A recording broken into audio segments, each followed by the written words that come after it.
বর্তমান সময়ে south Indian cinema দর্শকের কাছে ব্যাপক জনপ্রিয় হয়ে উঠেছে, বিশেষ করে এর অ্যাকশন, রোমান্টিক ও কমেডির কারণে। আজকে আমরা জানতে চলেছি ম্যাড স্কোয়ার সিনেমার কিছু অজানা তথ্য।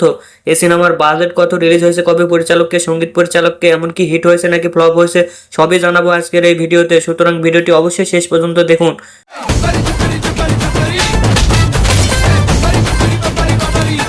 প্রথমে আসি পরিচালকের কাছে। এটি পরিচালনা করেছেন কল্যাণ শঙ্কর এবং মিউজিকে আছেন থমনেস। প্রযোজনা করেছেন নাগাবংশী। অভিনয় করেছেন নান্নে নিতিন, সঙ্গীত শোভন, রাম নিতিন, প্রিয়াঙ্কা জওহরলাল, বিষ্ণু ওই সহ আরও অনেকে। এটি 28 মার্চ 2025 সালে তেলুগু ভাষায় মুক্তি পায়। এই সিনেমার বাজেট প্রায় 40 কোটির মতো। এটি বিশ্বব্যাপী আয় করেছে 70 কোটি। সেই সাথে সিনেমাটি ব্লকবাস্টার উপাধি পায়। এটি এখন দেখতে হলে অবশ্যই ওটিটি প্ল্যাটফর্ম নেটফ্লিক্সে দেখা যাবে।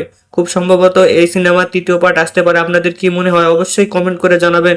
ভিডিওটি ভালো লাগলে লাইক, শেয়ার, কমেন্ট এবং সাবস্ক্রাইব করতে ভুলবেন না।